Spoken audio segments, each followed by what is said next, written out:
sebetulnya gapnya. Nah, biologisnya adalah kecukupan gizi. Nah, kecukupan gizi dengan vitamin D itu apa hubungannya? Kan vitamin D bukan gizi, dia dari matahari. Lebih ke asupannya juga sih Bu, karena kan sumbernya Vitamin ada. D apa? Vitamin D asupannya apa? Misalnya kayak susu kayak gitu kan juga bisa meningkatkan kadar vitamin D. Walaupun yang tadi dibilang tentang sinar matahari itu juga betul sih Bu, dan Nah, akan saya paling masuk. banyak vitamin apa? D itu dari matahari gitu. Nah, itu apakah gizi atau enggak? Saya terus terang bukan orang gizi. Saya kira orang gizi kan ya. Iya. Nah, nanti konsul aja, nggak apa-apa. Di dalam metode ini kan baru draft ya. Kalau Anda tertarik ini nggak apa, tapi mesti dikelirkan ya. Bahwa vitamin D itu, terus terang saya ilmu saya bukan gizi gitu. Jadi nanti dikonsultasikan saja dengan pembimbing ya. Jadi mungkin kalimat yang tepat, apakah vitamin D dari makanan tuh berapa persen, kan susu itu kalsium paling banyak, bukan vitamin D-nya gitu ya. Biasanya kalau di negara-negara maju mereka disuntik tuh vitamin D karena mereka bukan negara maju sih, sorry, negara-negara yang 4 musim, karena mereka jarang mendapat matahari. Kalau kita mah asal berjemur aja kan melimpah gitu. Nah itu dikonsultasikan saja dengan orang gizi gitu ya, pesan saya. Saya nggak bisa memberi masukan untuk yang itu karena bukan keahlian saya. Nah ini yang lain udah oke menurut saya, kecuali yang konten apakah vitamin D itu gizi atau bukan gitu ya. Nah itu dicek aja gitu, karena itu lebih ke arah paparan sinar matahari ya. Oke, ini juga udah oke, ini udah ada teorinya gitu ya kan. Asam lemak omega dalam penting. Nah ini kan di apakah asam lemak omega 3 itu ada di vitamin D, saya nggak tahu juga ya kan. Ini sehingga saya secara konten tidak tahu ya. Defisiensi nutrien, nah ini vitamin D nya kan nggak ada nih di sini. Ini kan Ini maksudnya kayak tambahan gitu Bu, karena kan yang variabel independen utamanya dibahas di paragraf sebelumnya. Nah ini untuk selain vitamin D ada nah lagi. ditambahin berarti. Oh, Jadi oke. kan gini, saya terus terang tidak paham ilmu gizi, tapi antara vitamin jadi kan ada makronutrien dan mikronutrien kan gitu kan.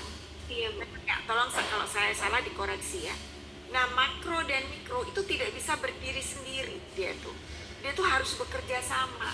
Contohnya vitamin A itu kan mikronutrien kan ya. Iya Bu. Mikronutrien gunanya untuk mata kan. Betul. Contoh sumber vitamin A adalah tomat, wortel, begitu kan? Iya Bu. Tapi vitamin A ini tidak akan bekerja maksimal kalau makronutriennya kurang. Makronutrien untuk vitamin A menuju ke sana itu apa? Protein dan lemak gitu. Jelas ya sampai sini ya, contoh ya. Oh iya Bu. Ada buku saya pernah baca. Nah hal-hal seperti itu, nah saya nggak ngerti gitu ya secara konten.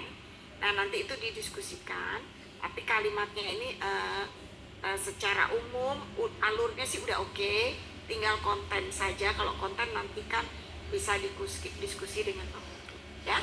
Oke, lanjut. Kota Depok merupakan, nah dia tinggi. Oke, ya sudah, oke, nggak apa-apa. Nah ini jangan lagi ada peneliti merasa tertarik ini. Oh iya Bu. Ada.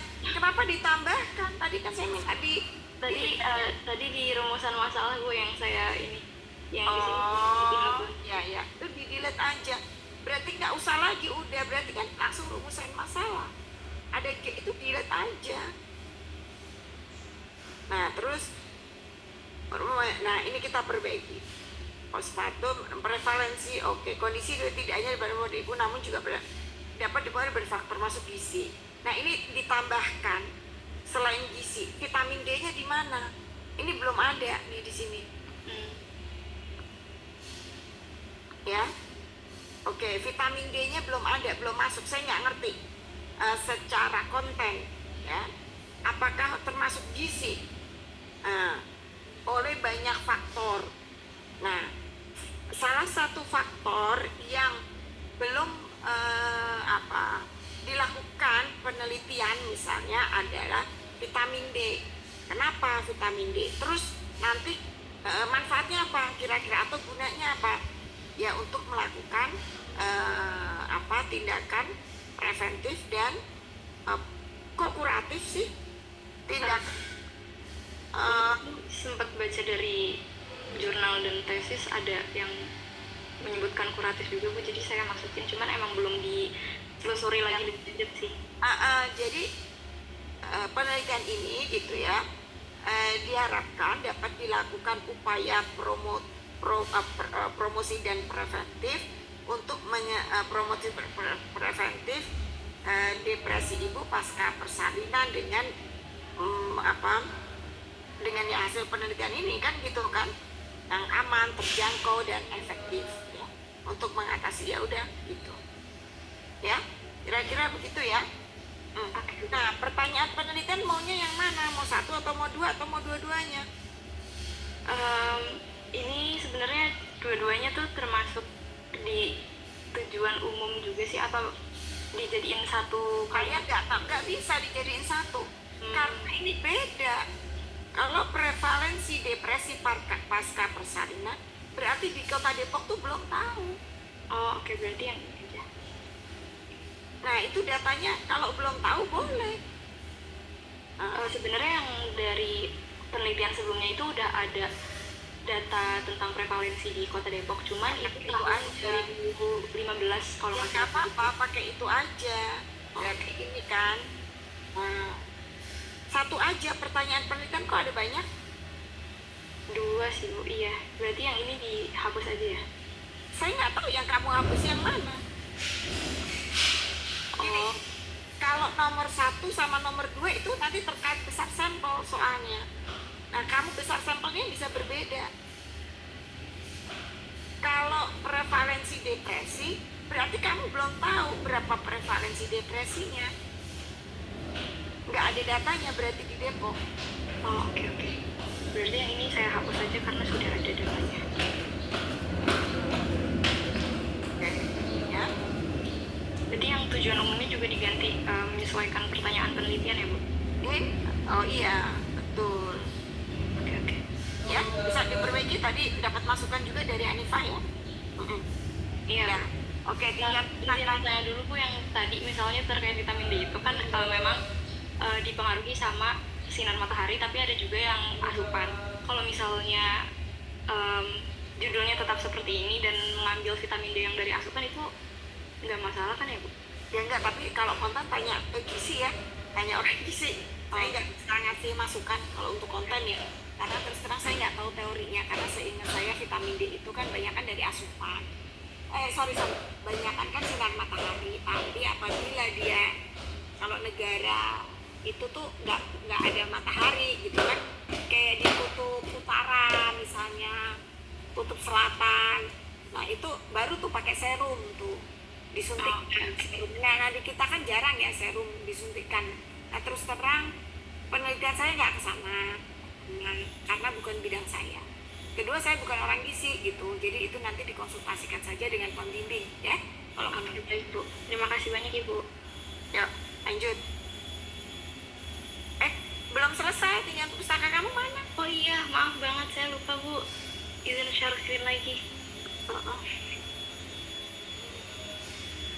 Tinjauan pustakanya ini. Nah ya oke. Yang penting pasca depresinya ada kan ya? Iya, depresi pasca. Cara ngukurnya ada kan? Cara diagnosis, cara ngukurnya ya ini penting. Nah cara ngukur inilah sebenarnya, kalau cara ngukur lebih dari satu gimana? Nggak apa-apa. Kita analisis, kita bandingkan mana yang paling bagus, mana yang paling kompleks. Itu gunanya tinjauan pustaka ya. Jadi itu yang kita gunakan. Sebetulnya sakit ya, jelas ya Sakila ya. Kemudian kerangka teorinya kan tadi sebetulnya udah terbersih tuh di latar belakang. Ada faktor sosial, psikologis dan biologis. tinggal mencari saja sebetulnya ada nggak teori apa yang kan itu berarti udah ada tuh, tinggal digambarkan, nanti tinggal diisi secara konkret lengkap gitu. Apa aja faktor sosial, apa aja faktor psikologis, apa aja faktor biologis, ya. Kira Sakila ya? Jelas sih, Bu. Ya, saya kira udah bagus. Tepuk tangan untuk Sakila. Terima kasih, Bu. Yuk, ini waktunya ya, saya nggak tahu nih. Satu lagi masih cukup apa enggak ya? Ibu, saya boleh nanya singkat Boleh. aja? Nanya boleh. Ini waktunya ya. Iya, Maaf, singkat. ya, sebentar.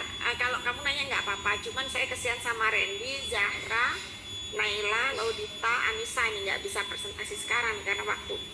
Ya, karena udah nggak keburu nanti. Oh iya udah, oke. Duluan aja. Enggak, kalau kamu nanya boleh untuk yang presentasi maksudnya. Oh, Ya, iya, tadi mengenai pertanyaan penelitian. ya. Lain judul saya jadi analisis faktor yang terkait dengan intensi penggunaan telemedicine, Bu. Saya Nah, jadi pertanyaan karena faktor-faktornya di sini itu ada 7, ada jenis kelamin, biaya pendidikan, kecandan, kesadaran kesehatan, bla bla bla. Jadi itu pertanyaan penelitiannya ada 7 juga ya, Bu? Nggak, jadi gini. Variabel independennya nanti kan kamu teliti semua tuh minimal 7 tuh, ya kan? Iya. Semua paham ya, ini bukan hanya untuk Gregorius ya, semuanya untuk semuanya. Misalnya yang banyak penelitian tuh ada 6 variabel misalnya, gitu. Terus secara teori kamu nyari ada 1 variabel, tapi variabel ini orang belum meneliti nih, aku tambahkan deh, gitu. Nah, variabel noveltis itu bisa kita jadikan judul, bisa kita jadikan pula pertanyaan di dalam penelitian kita. Jelas ya? Jadi nggak harus 7-7-nya. Tapi di variabel nanti di kerangka teori, kerangka konsep, definisi operasional, itu semua 7-7-nya kita tulis semua itu. Tapi yang kita highlight di judul maupun di pertanyaan penelitian itu variabel yang noveltis kita. Nah, nanti terjawab tuh, variabel yang aku usulkan ternyata tidak menjawab pertanyaan penelitian. Nah, kenapa? Menjawab pertanyaan penelitian kenapa? Jelas sampai sini? Oh, oke, jelas. Noveltis ya, Bu, jadi. Jadi noveltisnya apa? Jadi meski nanti yang diukur itu misalnya lebih dari 7 itu yang masuk ke penelitian yang noveltis saja, oke. Jadi semua variabel nanti di tujuan umum, tujuan khusus, ke-7 variabel harus masuk gitu. Ya. Oke. Tapi pertanyaan penelitian cukup 1 aja di noveltis kita yang orang ya noveltis namanya gitu. Keunggulan kan ada kan. Jadi situasi, ini saya ulangin untuk semuanya. Situasi itu kondisi yang ada ya. Apa kita ceritakan. Terus apa lagi ya? Ya kondisi lah. Nah, ada question, pertanyaannya mengapa itu terjadi gitu kan. Terus baru nanti apa namanya kita ceritakan lagi.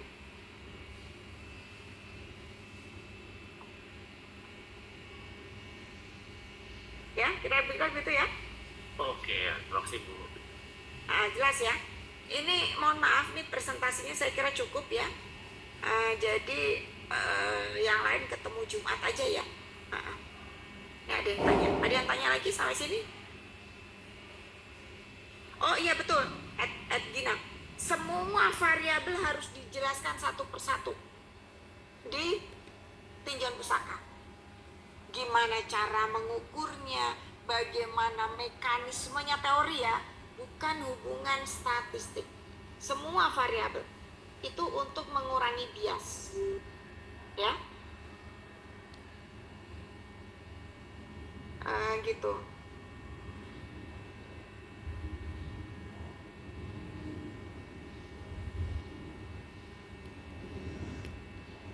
Oke?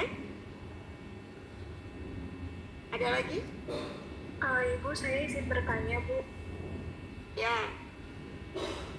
Jadi saya waktu itu sudah pernah presentasi, tapi saya memilih untuk ganti judul. Tapi setelah saya membuat latar belakang dan memikirkan tentang bab 2 dan bab 3-nya saya memilih data sekunder. Apakah itu diperbolehkan? Boleh. Boleh.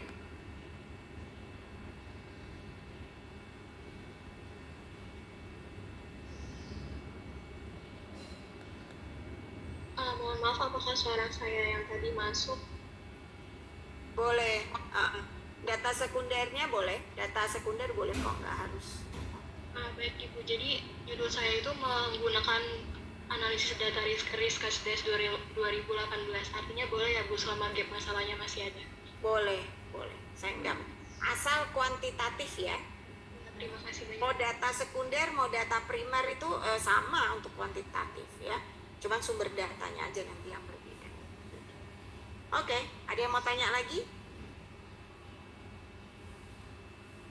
Ibu, maaf Bu, sepertinya untuk waktunya itu masih sampai jam 10.00 Bu, masih ada 40 menit. Tapi kalau Ibu ada kegiatan lain sih nggak apa-apa Bu. Nggak, biasanya 09.30 sih. Tapi disiapnya jam 10.00 Bu. Iya, kan ini 3 SKS kan? Oh iya Bu. 3 SKS kan, tapi 2 kan? Iya. 2 hari kan? Betul Bu. Iya.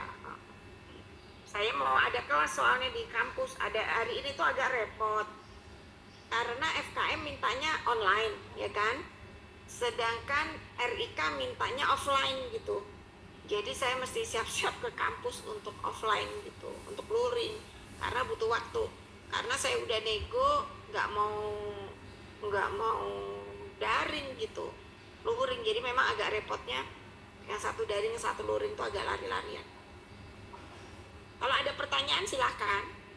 Kalau masih ada pertanyaan. Saya tanya Bu. Ready, silahkan. Kalau judul saya kan hubungan antara aktivitas fisik dengan kejadian depresi di Jawa Barat. Tapi saya pakai data sekunder dari Survei Kesehatan Indonesia 2023. Itu gimana ya Bu? Bisa nggak ya? Gimana? Hubungan antara depresi dengan hubungan antara aktivitas fisik dengan kejadian depresi pada penduduk usia 15-19 tahun di Jawa Barat. Tapi saya menggunakan data analisis data sekunder yaitu pada Survei Kesehatan Indonesia tahun 2023 Bu. Enggak, terserah. Pokoknya boleh pakai data sekunder, itu boleh. Itu aja inti.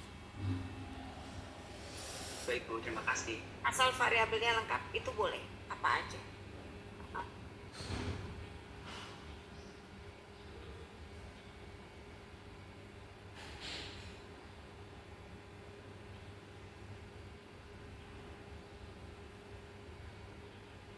Ada lagi yang mau ditanyakan? Ibu izin bertanya. Ya. Jadi judul saya itu kan hubungan implementasi program WASH in School terhadap kesehatan siswa sekolah dasar. Nah, cuman yang jadi permasalahan di latar belakang saya itu adalah yang saya tunjukkan gapnya juga tentang implementasi program WASH-nya itu Bu. Berarti harusnya kebalik ya Bu, harusnya independennya yang saya cari ya. Iya. Atau nggak apa-apa seperti itu? Dependennya apa? Dependennya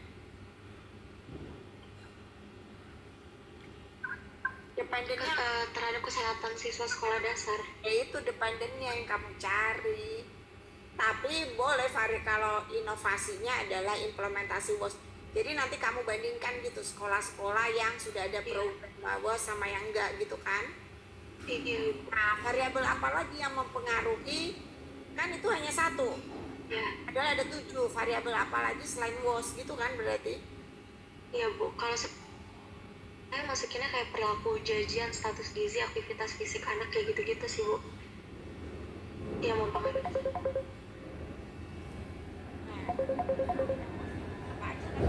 Hati-hati loh dengan program WOS-nya loh. Iya. Jangan overlap, susah.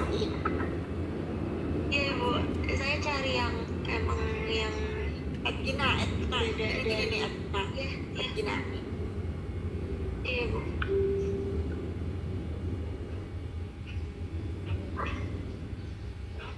Sebentar, saya share screen dulu. Kamu tuh maunya WOS-nya atau karena agak beda ya.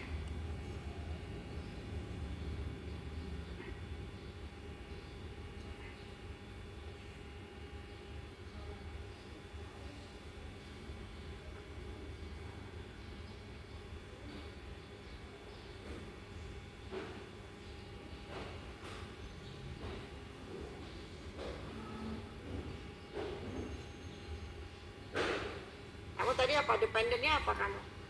Kesehatan siswa sekolah dasar. Kesehatan siswa sekolah dasar. Nah ini apa aja yang mempengaruhi? Bisa perilaku, jajan, sanitasi, gitu kan? Ya banyak faktor, ya kan? Iya. Nah di sini. Nah mungkin sanitasi kamu pakai WOS gitu kira-kira. Iya. Nah hati-hati, saya nggak tahu karena WOS ini kan isinya banyak. Ada Iya. nah, jangan sampai WOS udah diukur, kamu ngukur lagi gitu di sininya gitu. Ngerti nggak yang saya maksud? Iya, Ibu. Nanti overlap gitu. Baik, berarti perilaku jajan nggak bisa diambil ya, Bu, karena masih berkaitan dengan sanitasi juga ya. Ya mesti tergantung DO-nya. Kamu maunya DO-nya apa? DO-nya DO apa? Terus kamu nanti nanya kan ke sekolah misalnya apa?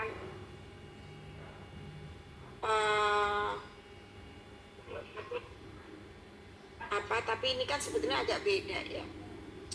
Agak beda pendekatan. Kalau gini, WOS sama perilaku jajan itu beda pendekatan.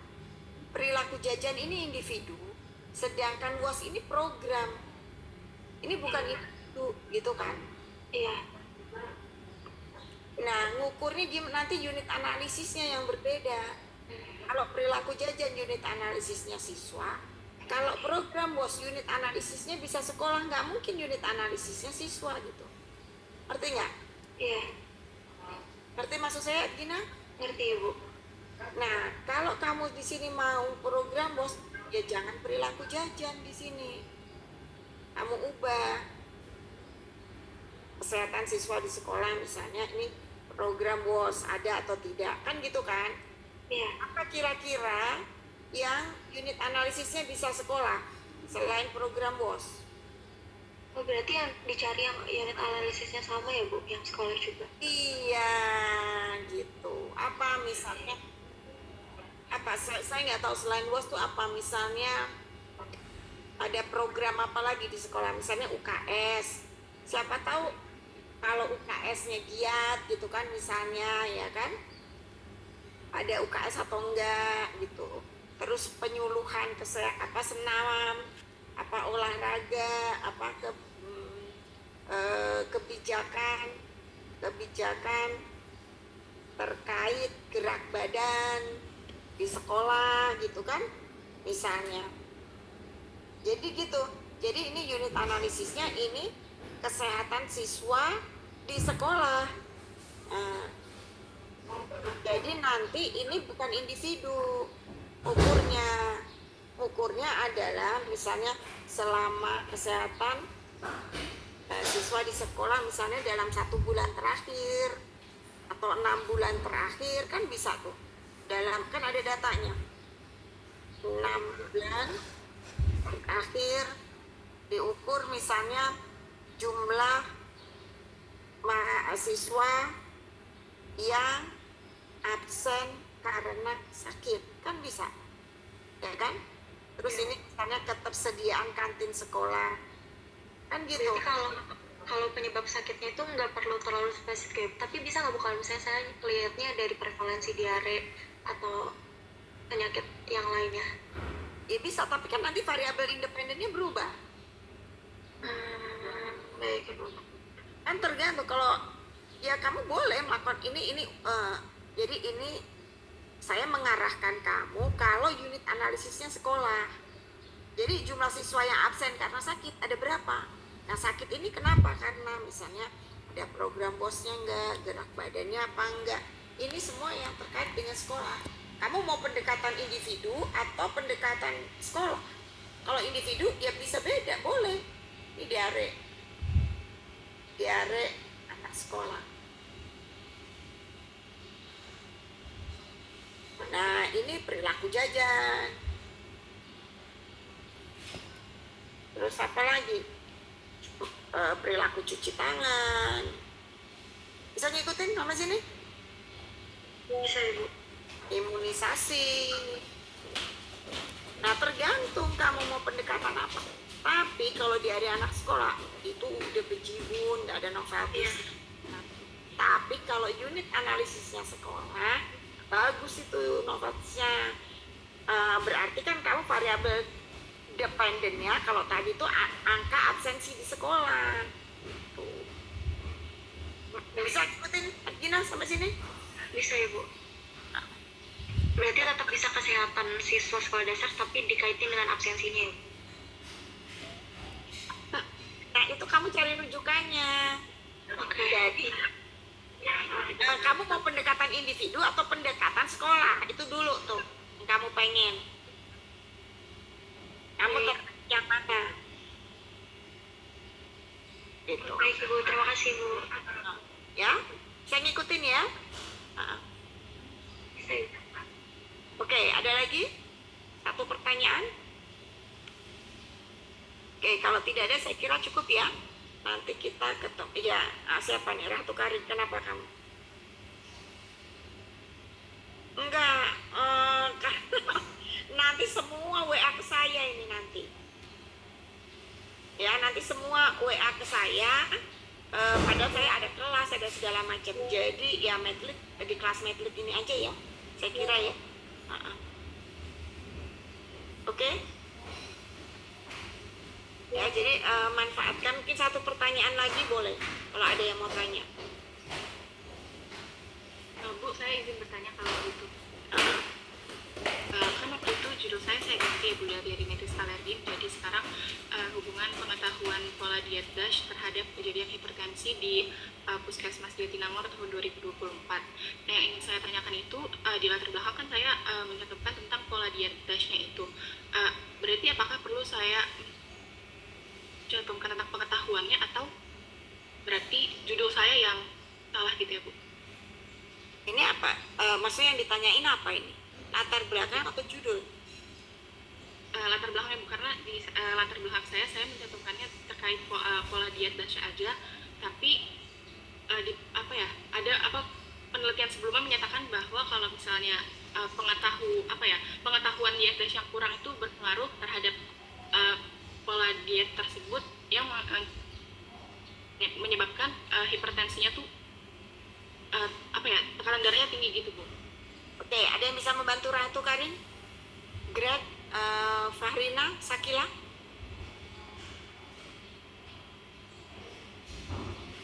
Halo? Tolong dibuka deh kameranya, kecuali saya ya, saya izin. Yuk, Sakila? Fahrina? Farhana? Farhana? Greg bisa membantu menjawab pertanyaan Ratu Karin? Kalau nggak jelas suruh tanya lagi. Boleh diutarakan lagi Karin pertanyaannya? Baik. Jadi yang ingin saya tanyakan itu kan judul penelitian saya hubungan pengetahuan pola diet DASH terhadap kejadian hipertensi di Puskesmas Jatinangor. Nah, saya bingung di latar belakang tuh apakah perlu ada terkait pengetahuan pola diet DASH-nya itu terhadap kejadian hipertensi. Kalau misalnya terkait pola diet DASH-nya aja tanpa pengetahuan itu bisa apa enggak? Gimana tuh? Sakila atau Farhana jawabnya? Di latar belakang itu cuman ditulis pola dietnya aja, pengetahuannya perlu nggak ditulis gitu? Mungkin izin berpendapat Bu, kalau menurut saya mungkin pengetahuannya juga bisa dicantumkan di latar belakang karena kan pengetahuan terkait hal yang tadi itu juga berpengaruh ya terhadap pola diet DASH-nya itu. Baik, tapi kalau misalnya berdasarkan penelitian lain di tempat lain itu boleh kan ya Bu? Apanya penelitian di tempat lain boleh itu apanya? Maksudnya hasil penelitian kayak pengetahuan pola diet DASH itu di daerah lain gitu Bu? Di latar belakang isinya apa? Mungkin Sakila sama Farhana bisa membantu Ratu Karin? Sebenarnya mau tanya Ring, untuk yang pengetahuan diet DASH ini tuh rencananya mau dimasukin ke bagian apa yang dari SPQR? Problemnya sih Berarti kayak tingkat pengetahuannya itu rendah atau gimana? Yang berdasarkan data. nah yang berdasarkan data itu sebenarnya pola diabetes ini kan berpengaruh sama hipertensi. Nah, sekarang gini aja, tanya saja. Rahtukarin mau penelitian tentang hipertensi, variabel dependennya hipertensi. Itu kan Rahtukarin. Nah, independennya apa? Pola diet yang menjadi noveltis dia. Kira-kira ada yang bisa membantu nggak membuat latar belakangnya? Isinya apa dulu? Mungkin diawali dengan pengertian dari hipertensi dan prevalensi hipertensi, Bu. Good. Tuh. Terus apa lagi Sakila? Good. Makasih Sakila. Terus apa lagi?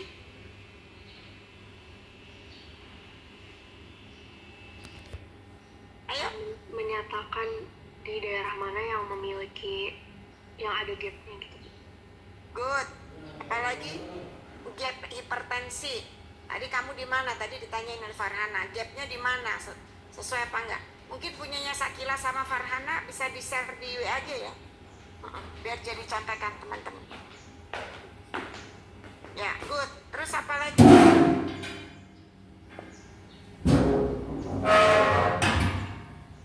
Halo, mau ngisi latar belakangnya Rahtukarin? Itu Bu, teori mekanisme bagaimana variabel independen berdampak pada variabel dependen. Yes. Jadi itu apa? Faktor risiko kan, Gregorius? Iya. Nah, ngerti Rahtukarin? Baik, mengerti Bu. Rahtukarin ngerti ya, faktor risikonya ada berapa minimal? Apa Ibu, mohon maaf? Faktor risikonya minimal ada berapa yang perlu ditulis di latar belakang? Ada 7 Bu. Ada 7. Berarti pengetahuan sama perilaku pola diet perlu ditulis nggak berarti di latar belakang? Perlu ya Bu? Udah menjawab belum pertanyaan kamu jadinya? Udah Bu, baik, terima kasih. Bingung nggak kamu? Berarti yang ditulis di faktor risikonya itu terkait pengetahuan, perilaku dan lain, bukan kayak kebiasaan merokok dan lain-lain seperti itu. Nah, faktor risiko dari hipertensi itu apa aja? Nah iya, kebiasaan merokok, terus konsumsi natrium berlebih. Iya, berarti ditulis semua Rahtukarin sayangku. Baik Ibu. Ngerti nggak Rahtukarin? Ngerti Bu, cuma saya tadi bingungnya itu Bu, karena judul kan pengetahuan pola diet DASH. Nah, apakah boleh faktor risikonya itu disandingkan dengan yang kebiasaan merokok? Nah, judul apa judul tadi? Ada yang bisa membantu? Bedanya judul dengan latar belakang, ada yang bisa membantu menjawab pertanyaan Rahtukarin? Izin menjawab Ibu. Ya, silakan. Kalau senangkap saya untuk di judul itu ditekankan yang noveltisnya. Oke. Kalau di latar belakang? Kalau di latar belakang sendiri itu juga dimention 7 variabel independen yang berkaitan dan dijelaskan mekanismenya, terutama yang noveltisnya. Yes, makasih Kaisa. Sudah menjawab belum Rahtukarin pertanyaanmu? Sudah cukup menjawab Ibu, terima kasih. Jadi kenapa saya minta kalian menjawab? Jadi kalian bisa diskusi antar kalian. Ngerti? Jadi semuanya nggak ke saya gitu. Ya, makanya tadi boleh nggak WA satu-satu ke ibu gitu? Nggak bisa kayak gitu. Karena saya juga ngajar, saya juga bimbingan gitu. Ya, tapi saya kasih solusi.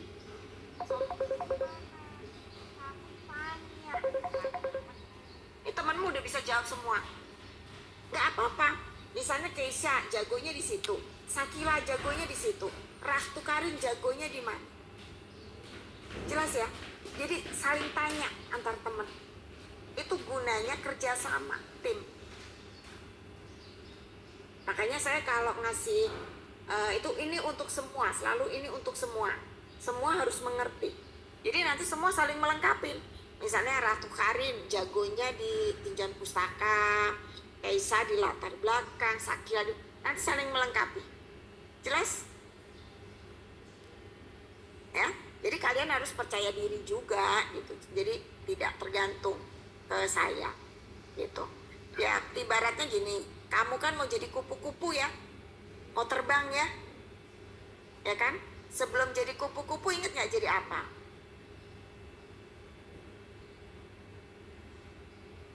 Ada yang apa?